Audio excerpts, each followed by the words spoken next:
आज मी तुमका मालवणी पद्धतीचा अळंबी मसालो किंवा मशरूम मसालो दाखवते।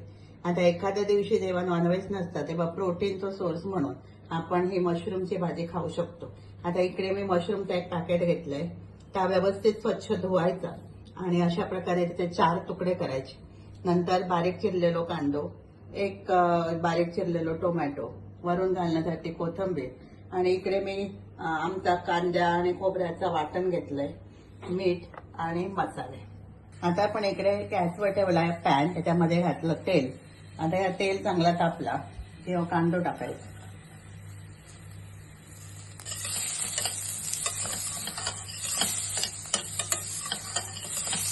कांदो चांगलं शिजवून घ्यायचं। आता हे कांदो चांगलं गोल्डन ब्राऊन झालो की आपण त्याच्यात घालूया टोमॅटो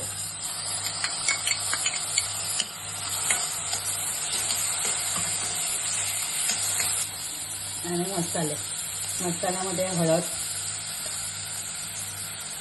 आणि मालवणी मसाला आणि चवीप्रमाणे मीठ। आता गॅस बारीक करायचो आणि हे सगळे मशरूम जे आपण चिरलेले असतात ते त्याच्यामध्ये घालायचे,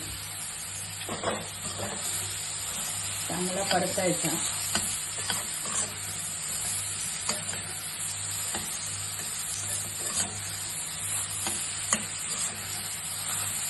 आणि थोडासा पाण्याचा हबको मारून हे शिजत आहे।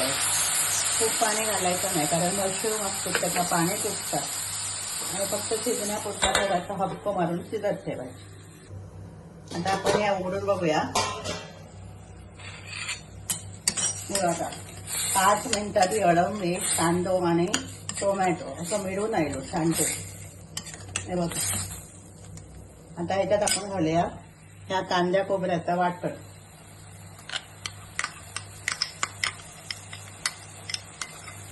आणि थोडासा पाणी घालूया, म्हणजे आपण हवं तशी पातळ कन्सिस्टन्सी करून घेऊया भाजीत। ही मशरूमची मसाला भाजी तयार। आता याच्यावर आपण घालूया वरून कोथिंबीर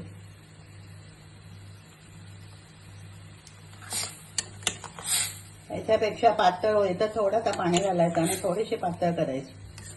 ही भाजी तुम्ही भाकरी बरोबर, चपाती बरोबर, भाता बरोबर, कशाय बरोबर छान लागतं। अशी भाजी करून बघा। असं हे मशरूम मसाला बनवून बघा, ही भाजी अतिशय छान लागतं। आणि आम्ही तो कांदा आणि खोबऱ्याचं वाटप करून ठेवतो, त्यामुळे 5 ते 10 मिनिटात ही भाजी तयार होता। म्हणजे झटपट तुमच्या डब्यासाठी करण्यासाठी जर कांदा खोबऱ्याचं वाटण तुम्ही करून ठेवलात तर सकाळी पटापट ही भाजी तयार होता। तर अशी भाजी करा, खा आणि रेसिपी आवडली तर लाईक करा, शेअर करा, सबस्क्राईब करा।